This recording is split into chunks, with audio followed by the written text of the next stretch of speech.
ರೈತ ವಿರೋಧಿ ಕೇಂದ್ರ ಹಾಗೂ ರಾಜ್ಯ ಸರ್ಕಾರಕ್ಕೆ ರೈತ ವಿರೋಧಿ ಕೇಂದ್ರ ಹಾಗೂ ರಾಜ್ಯ ಸರ್ಕಾರಕ್ಕೆ ಪೆಟ್ರೋಲ್ ಮತ್ತು ಡೀಸೆಲ್ ಬೆಲೆ ಹೆಚ್ಚಿಗೆ ಮಾಡಿ ರೈತರನ್ನು ಹಾಳು ಮಾಡುತ್ತಿರುವ ಕೇಂದ್ರ ಸರ್ಕಾರಕ್ಕೆ ರಸಗೊಬ್ಬರ ಖರೀದಿಗೆ ಎಫ್ಐಡಿ ಕಡ್ಡಾಯ ಮಾಡಿರುವುದನ್ನು ಕೂಡಲೇ ಕೈ ಹಿಂಪಡೆಯಬೇಕು. ಬೇಕೇ ಬೇಕು, ಬೇಕೇ ಬೇಕು. ರೈತರನ್ನು ಹಾಳು ಮಾಡುತ್ತಿರುವ ಕೇಂದ್ರ ಹಾಗೂ ರಾಜ್ಯ 140 ಕೋಟಿಗೂ ಹೆಚ್ಚು ಜನರು ರೈತಾಪಿ ಹಿಡ್ಕೊಂಡು ಇವರು ಓಟ್ ಹಾಕ್ಯಾರ. ನಮ್ಮೆಲ್ಲರೂ ಏನೋ ದನಂದಾರಿ ಕೆಲಸ ಮಾಡ್ತಾರೆ, ರೈತರ ಪರವಾಗಿ ಕೆಲಸ ಮಾಡ್ತಾರೆ ತಿಳ್ಕೊಂಡು ಓಟ್ ಹಾಕಿ ಅಧಿಕಾರ ಕೊಟ್ಟರೆ ಪ್ರತಿನಿತ್ಯಲೂ ಒಂದೊಂದು ಹೊಸ ಕಾಯ್ದೆಗಳನ್ನ ಜಾರಿ ಮಾಡಿ ರೈತರಿಗೆ ಮತ್ತು ಜನಸಾಮಾನ್ಯರಿಗೆ ಇವತ್ತು ಕುತ್ತಿಗೆ ತಂದಾರೆ ಇವರು. ದೇಶಕ್ಕೆ ಅನ್ನುವಂಥ ರೈತನಿಗೆ ಸುರಕ್ಷಿತ ಬಾಳೆ ಮಾಡಲಿಕ್ಕೆ, ಸುರಕ್ಷಿತ ಕೃಷಿ ಮಾಡ್ಲಿಕ್ಕೆ ಇವ್ರು ಬಿಡವಲ್ಲಾಗ್ಯಾರ. ಇತ್ತೀಚೆಗೆ ಒಂದು ಮತ್ತು ಕಾನೂನು ಜಾರಿ ತಂದರು. ಮುಂಗಾರಂಗಮನಲ್ಲಿ ಬಿತ್ತನೆ ಮಾಡುವಂಥ ಸಂದರ್ಭದಲ್ಲಿ ಬೆಳೆಗಳಿಗೆ ರಸಗೊಬ್ಬರ ಹಾಕ್ಬೇಕಂತಂದ್ರೆ FID ಅಂತ ಕಡ್ಡಾಯ ಮಾಡ್ಯಾರ ಅವರು. ಅದ್ರ ಜೊತೆಗೆ ಪ್ರತಿ ಎಕರೆಗೆ ಒಂದೇ ಚೀಲ. ಇವೆಲ್ಲ ಕಾಯ್ದೆಗಳನ್ನು ಯಾರಿಗೆ ಕೇಳಿ ಮಾಡಕತ್ತಾರ? ಯಾರು ಸಲಹೆ ತೊಗೊಂಡಿರೋರು? ಪ್ರತಿಯೊಂದು ಕಡ್ಡಾಯ ಆಯ್ತು. ನಾವೇನೇ ನಿಮಗೆ ಚುನಾವಣೆ ಸಂದರ್ಭದಲ್ಲಿ ಓಟ್ ಹಾಕಾಗ ನೀವು ಡಿಗ್ರಿನೇ ಆಗಬೇಕು, ನಿಮ್ಗೆ ಕಾನೂನು ಜ್ಞಾನ ಇರಬೇಕು, ನಿಮಗೇನು CET exam TET exam pass ಆದ ನಂತರ ನಾವು ಓಟ್ ಹಾಕೈತೆ ಏನು ಹೇಳಿದೆವನು? ಪ್ರಜಾಪ್ರತಿ ವ್ಯವಸ್ಥೆ ತಿಳ್ಕೊಂಡು ಹೇಳಿ ಚುನಾವಣೆ ಆದಾಗ ಓಟ್ ಹಾಕಿ ನಿಮಗೆ ಅಧಿಕಾರ ಕೊಟ್ಟಿದ್ದೆವು. ಆದರೆ ಇವತ್ತು ದುರುಪಡಿಸ್ಕೊಂಡು ನಿಮಗೆ ಕಾಯ್ದೆ ಜ್ಞಾನ ಇಲ್ಲ ಅಂಥದನ್ನು ದೇಶದ ರೈತರಿಗೆ ಇಲ್ಲ ಸಲ್ಲದ ಕಾನೂನು ಜಾರಿ ತಂದು ಇಡೀ ಕೃಷಿ ಒಕ್ಕಲ್ತನ ನಾಶ ಮಾಡಕ್ಕೆ ಕೊಟ್ಟಿರಿ. ಇವತ್ತು ಕೃಷಿಯಿಂದ ವಿಮುಕ್ತರಾಗಿ ಹೊಂಟಾರೆ ನಿಮಗೆ ಕಾಯ್ದೆಯಿಂದ. ಏನಿದೆ ಅರ್ಥ? ಪ್ರತಿಯೊಂದು FID ಕಡ್ಡಾಯ ಮಾಡಿರಿ, ನೀವು ರಸಗೊಬ್ಬರ ಏನದ ಒಂದೇ ಚೀಲ ಒಂದು ಎಕರೆಗೆ ಅಂತ ಹೇಳ್ತೀರಿ. ಯಾಕಂತ ಕೇಳಿದ್ರೆ ಕಾಳಸಂತೆಯಲ್ಲಿ ಮಾರಾಟ ಮಾಡ್ತಾರತ್ತ. ಇಲ್ಲ ದೇಶದಲ್ಲಿ ನುಗ್ಗಿ ನೀರು ಕುಡಿದ್ರು 4 ಎಕರೆ ದೇಶ ಸಂಪತ್ತಿಯಲ್ಲಿ ಲೂಟಿ ಮಾಡಿರಿ. ನೀವು ಮೊದಲು ತುಡುಗರು.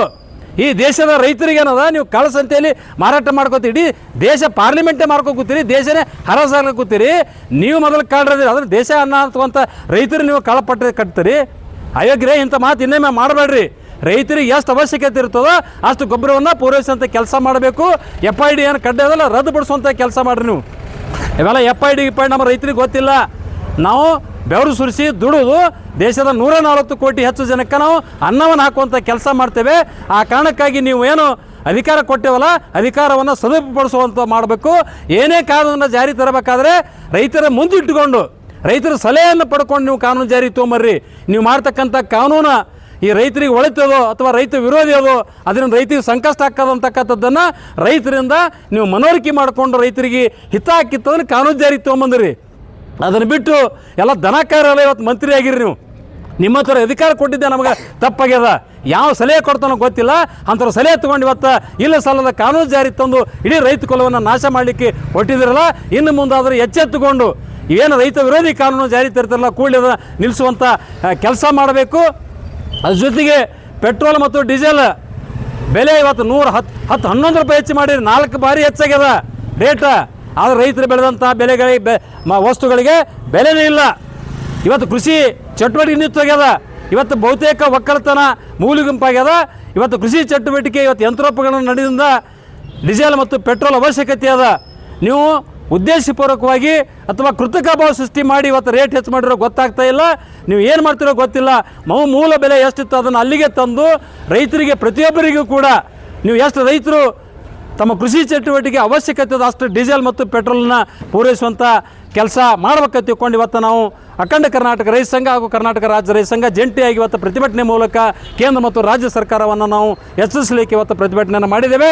ಶೀಘ್ರದಲ್ಲಿ ತಾವು ತೆಗೆದುಕೊಂಡಂಥ ರೈತ ವಿರೋಧಿ ನೀತಿಯನ್ನು ಕೈ ಬಿಡಬೇಕು. ಒಂದು ವೇಳೆ ನೀವು ಮುಂದುವರಿಸಿದ್ದೇ ನಿಜ ಆದರೆ ಇಲ್ಲಿ ವಿಜಯಪುರ ನಗರದ ಜಿಲ್ಲಾಧಿಕಾರಿ ಕಚೇರಿ ಮುಂಭಾಗದಲ್ಲಿ ನಾವು ಉಪವಾಸ ಸತ್ಯಾಗ್ರಹವನ್ನು ಪ್ರಾರಂಭ ಮಾಡಬೇಕಾಗಿ ತಿಳ್ಕೊಂಡು ಕೇಂದ್ರ ಮತ್ತು ರಾಜ್ಯ ಸರ್ಕಾರಕ್ಕೆ ಎಚ್ಚರಿಕೆಯನ್ನು ಕೊಡ್ತಾ ಇದ್ದೇವೆ. ಅರವಿಂದ್ ಕುಲಕರ್ಣಿ, ಅಖಂಡ ಕರ್ನಾಟಕ ರೈತ ಸಂಘದ ರಾಜ್ಯ ಪ್ರಧಾನ ಕಾರ್ಯದರ್ಶಿ. ಇನ್ನೊಂದೇನಪ್ಪ ಅಂತಂದ್ರೆ ಈ ರಾಜ್ಯ ಸರ್ಕಾರದಲ್ಲಿರಲಿ ಕೇಂದ್ರ ಸರ್ಕಾರದಲ್ಲಿ ಒಂದು ಮಂತ್ರಿಗಳದಾರ, MLA ಗಳು, MP ಗಳು ಅದಾರ. ತಮಗೆ ಬೇಕಾದಂಗೆ ಪಗಾರಗಳು ಎಲ್ಲ ಜಾಸ್ತಿ ಮಾಡ್ಕೊತಾರೆ. ನಿಮ್ಮ ಕಿಸಾನ್ ಸಮ್ಮಾನ ಇದರಿಂದ ಒಂದು 2,000 ರೂಪಾಯಿ ಹೋಗ್ತದೆ. ಆ 2,000 ರೂಪಾಯಿ ಕೊಡಬೇಕಾದ್ರೂ ಒಂದು 100 ಕಾನೂನು ಹಚ್ಚಿದೆ ಸರ್. ಇದ್ರ ಬಗ್ಗೆ ನೀವೇನು ಹೇಳ್ತೀರಿ ಸರ್? ಅದೇ ಹೇಳಿಲ್ಲ, ಅಧಿಕಾರ ಕೊಟ್ಟೇವು ಅಂದ್ರೆ ಅಧಿಕಾರ ದುರುಪಡಿಸ್ಕೊಳತ್ತಾರ. ಇವರು ಚುನಾವಣೆ ನಿಂದಿರಬೇಕಾದ್ರೆ ನಾವು ಯಾವ ಮಾನದಂಡ ಕೇಳಿಲ್ಲ, ಪ್ರಜಾಪ್ರಭುತ್ವ ತಿಳ್ಕೊಂಡು ಓಟ್ ಹಾಕಿಬಿಟ್ಟಿದ್ದೆವು. ಅದೇ ಇವತ್ತು ರೈತರ ಪರವಾಗಿ ಕೆಲಸ ಮಾಡ್ಬೇಕಾದ್ರೆ ಹಲವಾರು ಮಾನದಂಡಗಳನ್ನ ಹಾಕ್ತಾರೆ. ನೀವು ಯಾಕೆ ಮಾನದಂಡ ಹಾಕ್ತೀರಿ? ಇದ್ರ ಅವಶ್ಯಕತೆ ಏನದ? ರೈತರಿಗೆ ಬೇಕು ಬೇಡಗಳನ್ನ ವಿಚಾರ ಮಾಡಿಕೊಂಡು ರೈತರು ಕೇಳ್ದಂಗೆ ಕೆಲಸ ಮಾಡಬೇಕು. ಅದನ್ನು ಬಿಟ್ಟು ರೈತರಿಗೆ ಅದನ್ನು ಇರಬೇಕು ಕಡ್ಡಾಯ, ಇದು ಇರಬೇಕು ಕಡ್ಡಾಯ. ಚುನಾವಣೆ ಸಂದರ್ಭದಲ್ಲಿ ಇವೆಲ್ಲ ನೀವು ಕೇಳಿರಿ, ನಮಗೆ ಹೇಳಿರಿ. ನೀವು ಓಟ್ ಹಾಕ್ತಿರಪ್ಪ, ನೀವು ಆದ ನಂತರ ಅಧಿಕಾರ ಬಂದ ನಂತರ ಇವೆಲ್ಲ ಮಾನದಂಡಗಳನ್ನು ನಾವು ಜಾರಿ ತರ್ತೇವೆ, ನಿಮ್ಮ ಮನಸ್ಸು ಓಟ್ ಹಾಕ್ತಿರ ಬಿಡ್ತಿದ್ದು ಕೇಳಬೇಕಾಗಿತ್ತು. ನಾವು ರೈತರು ಇಂದ್ರ ಮಾಡ್ತೇವೆ, ಚಂದ್ರ ಲೋಕ ತೋರಿಸ್ತೇವೆ ತಿಳ್ಕೊಂಡು ಇಲ್ಲ ಸಲದ ಆಮಿಷಗಳನ್ನ ಒಡ್ಡಿ ಇವತ್ತು ಇಡೀ ರೈತ ಕುಲವನ್ನು ಹಾಳು ಮಾಡ್ಲಿಕ್ಕೆ ಹೊರಟಿದ್ದೀರಿ. ನೀವೇನು ಅಧಿಕಾರ ಕೊಟ್ಟಿದ್ದನ್ನು ಸದುಪಯೋಗಪಡಿಸಬೇಕು, ಏನು ತಂದಂಥ ಕಾನೂನುಗಳನ್ನು ಹಿಂಪಡೆಯುವಂಥ ಕೆಲಸ ಮಾಡ್ಬೇಕಂತ ತಿಳ್ಕೊಂಡು ಒತ್ತಾಯಪಡಿಸ್ತೀವಿ. ಸರ್, ಇದೇ ಬಾಜು ರಾಜ್ಯದ ಮೊನ್ನೆ ಆದಂಥ ಒಬ್ಬ CM ಅವರು ಏನು ಮಾಡ್ತಾರೆ, 50,000 ರೂಪಾಯಿ ರೈತರ ಸಾಲ ಮನ್ನಾ ಮಾಡ್ತಾರೆ. ಮತ್ತು ಇಲ್ಲಿ ನಿಮ್ಮ ರಾಜ್ಯ ಸರ್ಕಾರ ಯಾಕೆ ಮನ್ನಾ ಮಾಡ್ತಿಲ್ಲ, ಏನು ಸಮಸ್ಯೆ? ಈ ದೇಶದಲ್ಲಿ ಏನಾಗ್ಯದಪ್ಪ ಅಂತಂದ್ರೆ ರೈತರ ವಿರೋಧಿ ಕೆಲಸ ಮಾಡಕತ್ತಾರ. ಇಲ್ಲಿ ಅಂಬಾನಿ ಅಂತ ಏನು ಕಂಪ್ನಿ ಅದಲ್ಲ ಅವ್ರಿಗೆ ಸಾಲ ಮನ್ನಾ ಮಾಡಕತ್ತಾರ. ಯಾಕಂದ್ರೆ ಅವ್ರಿಗೆ ಮುಂದಿನ ಚುನಾವಣೆ ದೃಷ್ಟಿಕೋನ ಇಟ್ಕೊಂಡು ಅವ್ರು ಸಾಲ ಮನ್ನಾ ಮಾಡಿದ್ರೆ ನಮಗೆ ಕೋಟಿ ಗಟ್ಟಲೆ ರೊಕ್ಕ ಕೊಡ್ತಾರೆ, ಮತ್ತು ಜನಕ್ಕೆ ರೊಕ್ಕ ಕೊಡ್ಸ್ಕೊಂಡು ಓಟ್ ಹಾಕ್ಕೊಂಡು ಅಧಿಕಾರ ತೊಗೋಬೇಕಂತ ಇದೊಂದು ಹುನ್ನಾರ ನಡೆಸ್ಯಾರ ಅವರು. ಯಾಕಂದ್ರೆ ರೈತರಿಂದ ಏನೋ ಲಾಭ ತಿಳ್ಕೊಂಡಾರ. ಇಡೀ ಪುಣ್ಯಾತ್ಮಗಳೇ, ದೇಶಕ್ಕೆ ಅನ್ನ ಹಾಕವ, ದೇಶದ ಜನತೆನ ಬದಸೋನೇ ರೈತ. ಅದ್ರ ಹೆಸರಲ್ಲಿ ನಿಮಗೆ ಏನು ಕೋಟಿ ಹಣ ತೊಗೊಂಡು ಏನು ಮಾಡೋರು, ಅಧಿಕಾರ ತೊಗೊಂಡು ಮಾಡೋರೇನು? ಇಡೀ ಐ ಕೊಟ್ಟಂತ 6 ತಿಂಗಳು ಬೃಹತ್ ಪ್ರಮಾಣದ ಹೋರಾಟ ಮಾಡ್ತಿತ್ತು ಸರ್, ಯಾಕೆ ಏನಾಗಿದೆ ಸರ್ ಸಮಸ್ಯೆ?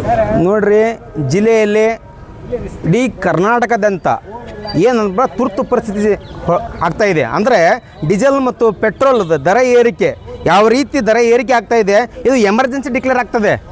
ಏನಂದರೆ ಎಲ್ಲೋ ಯುದ್ಧ ನಡೀತಾ ಇದೆ, ಯುದ್ಧ ನಡೀತಾ ಇದ್ದಂಥ ಹೋರಾಟವನ್ನು ನಮ್ಮ ಜನಸಾಮಾನ್ಯರ ಮೇಲೆ ಭಾಳ ದೊಡ್ಡ ಹೊರೆ ಆಗ್ತಾಯಿದೆ. ಬಿಜಾಪುರ ಅಲ್ಲ, ಎಲ್ಲ ಜಿಲ್ಲೆಗಳಲ್ಲಿ. ಹಾಗಾಗಿ ನಾವು ಒಂದು ಏನಪ್ಪ ಅಂದ್ರೆ ಹೋರಾಟವನ್ನು ಎಲ್ಲ ಜಿಲ್ಲೆಗಳಲ್ಲಿ ಇವತ್ತು ಹಮ್ಮಿಕೊಂಡಿದ್ವಿ. 31 ಜಿಲ್ಲೆಯಲ್ಲಿ ಇವತ್ತು ಹೋರಾಟ ನಡೀತಾ ಇದೆ. ಡೀಸೆಲ್ ಮತ್ತು ಪೆಟ್ರೋಲ್ಗೋಸ್ಕರ ಹಾಗೂ ರಸಗೊಬ್ಬರದ ದೊಡ್ಡ ಯೂರಿಯಾ ಮತ್ತು DAP ಏನು ಮಾಡ್ತಾ ಇದ್ದಾರಪ್ಪ ಅಂತಂದ್ರೆ ಅದರ ದರನೂ ಗಗನಕ್ಕೇರಿದೆ. ಅದೇ ರೀತಿ ಸ್ಟಾಕು ಮಾಡ್ತಾ ಇದ್ದಾರೆ. ಸ್ಟಾಕ್ ಮಾಡಿ 300 ರೂಪಾಯಿ ಇರುವಂಥ ಯೂರಿಯಾನ 600 ಸೇಲ್ ಮಾಡ್ತಾ ಇದ್ದಾರೆ. ಇದು ಅಧಿಕಾರಿಗಳು ತಡಿಬೇಕು ಇದನ್ನು. ಇದೇ ರೀತಿ ಆಗಿ ಮುಂದುವರೆದ್ರೆ ರೈತ ಕುಲಕ್ಕೆ ಒಂದು ದೊಡ್ಡ ಆಘಾತ ಉಂಟಾಗುತ್ತೆ. ಯಾಕಪ್ಪ ಅಂದ್ರೆ ರೈತರ ಬೆಳೀಲಿಲ್ಲ ಅಂದರೆ ಯಾರೂ ಅನ್ನ ಉಣ್ಣಕ್ಕೆ ಆಗಲ್ಲ. ದೇಶ ನಡಿಬೇಕಂದ್ರೆ ರೈತರು ಬೆಳೆಯಲೇಬೇಕು. ಅದಕ್ಕೋಸ್ಕರ ಮಾನ್ಯ ಸರ್ಕಾರ, ಕೇಂದ್ರ ಸರ್ಕಾರ ಆಗಲಿ ರಾಜ್ಯ ಸರ್ಕಾರ ಆಗಲಿ, ನಮ್ಮ ರೈತರಿಗೆ ಟ್ಯಾಕ್ಟ್ರಿಗೆ ಡೀಸೆಲ್ ಕೊಡಲೇಬೇಕು. ಏನು ಕಾರ್ಡ್ ವಿತರಣೆ ಮಾಡಿ ಕೊಡ್ತಿರೋ, ಯಾವ ರೀತಿ ಅವ್ರಿಗೆ ಏನಾಗ್ತದೆ ಅಂದರೆ ಪೆಟ್ರೋಲ್ ಬಂಕಲ್ಲಿ ನಿನ್ನೆ ನಾನು ನೋಡಿದೆ, ಶಿವಣಿಗೆ ಪೆಟ್ರೋಲ್ ಬಂಕಲ್ಲಿ 2 ಕಿಲೋಮೀಟರ್ ಗಂಟೆ ಟ್ಯಾಕ್ಟರ್ಗಳು ನಿಂತುಬಿಟ್ಟಿದೆ. ರಾತ್ರಿ 12 ಗಂಟೆಗೆ ನಾ ಗದಗ ಜಿಲ್ಲೆಯಲ್ಲಿ ಹೋರಾಟ ಮಾಡಿ ರಾತ್ರಿ ನೋಡ್ತಾ ಇದ್ದೆ. ಹಾಗಾಗಿ ಏನಾಗ್ತದೆಪ್ಪ ಅಂದ್ರೆ ಟ್ಯಾಕ್ಟರ್ಗಳು ಇಲ್ಲಿ ಹಚ್ಕೊಂಡು ಕೂತ್ಕೊಂಡ್ರೆ ಬಿತ್ತೋದು ಯಾವಾಗ? ನಮ್ಮ ಸಿಗೋದು ಸೀಸನ್ ಒಂದು 7 ದಿನ ಅಥವಾ 10 ದಿನ ಸೀಸನ್ ಸಿಗುತ್ತೆ. ಆ ಟೈಮಲ್ಲಿ ಟ್ಯಾಕ್ಟರ್ ಸಿಗಲ್ಲ ಅಂದರೆ ಈ ವರ್ಷ ಸಂಪೂರ್ಣವಾಗಿ ನಮ್ಮ ರಾಜ್ಯಾದ್ಯಂತ ಬಿತ್ತೋದು ಆಗೋದಿಲ್ಲ.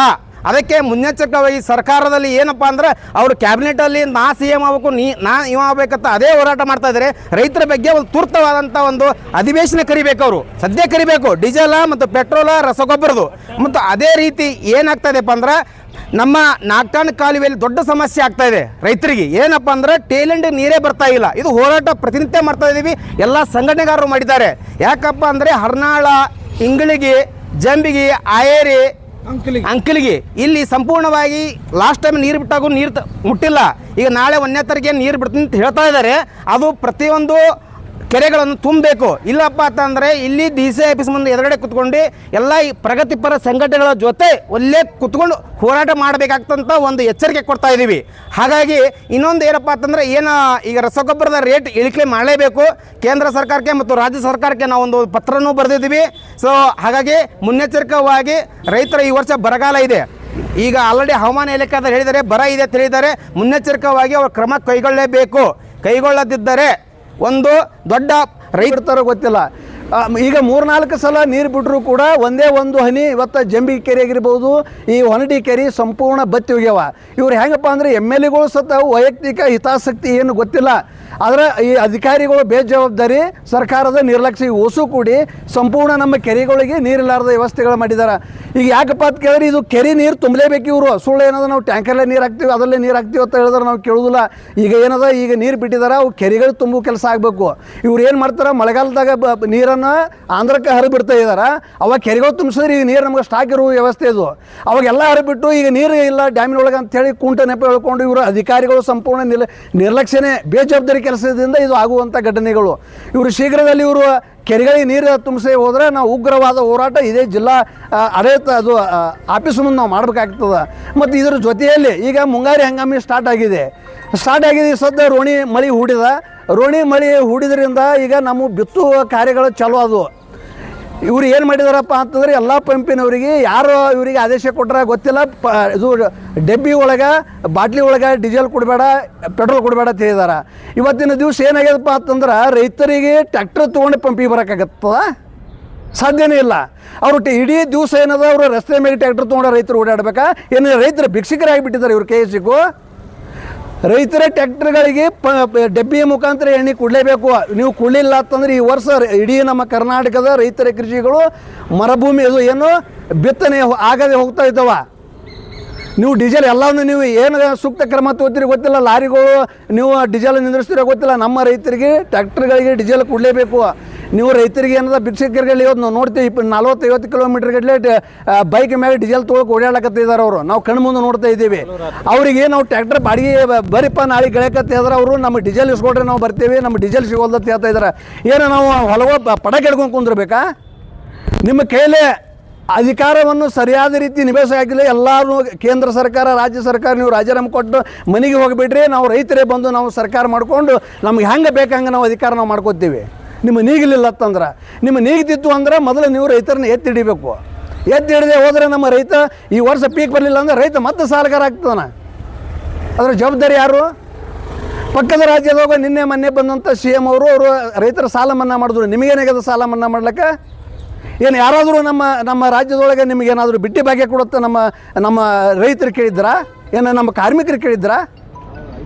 ಯಾರು ಕೇಳಾರ್ದಂತ ನೀವು ಏನು ಮಾಡ್ತೀರಿ? ನಿಮಗೆ ಕುರ್ಚಿ ಹೆಂಗೆ ಅನುಕೂಲ ಬೇಕು ಹಂಗೆ ನೀವು ಏನದ ನೀವು ಪ್ರಣಾಳಿಕೆ ಒಳಗೆ ಮಾಡ್ಕೊಂಡು ಕುಂದಿರ್ತೀರಿ. ಭಾಗ್ಯಗಳು ಕೊಟ್ಟಾರ, ಭಾಗ್ಯದ ಅವಶ್ಯಕತೆ ಏನಿಲ್ಲ. ಭಾಗ್ಯಗಳು ಎಲ್ಲರ ಮನೆಗೆ ಮುಟ್ಟಾಕತ್ತವೇನ್ರಿ ನಿಮ್ಮ ಅನಿಸಿಕೆ ಸರ? ಅದನ್ನು ಏನದ 4-5 ತಿಂಗಳೈತಿ ಹೆಣ್ಮಕ್ಳಿಗೆ ರೊಕ್ಕ ಬಂದಿಲ್ಲ 2000.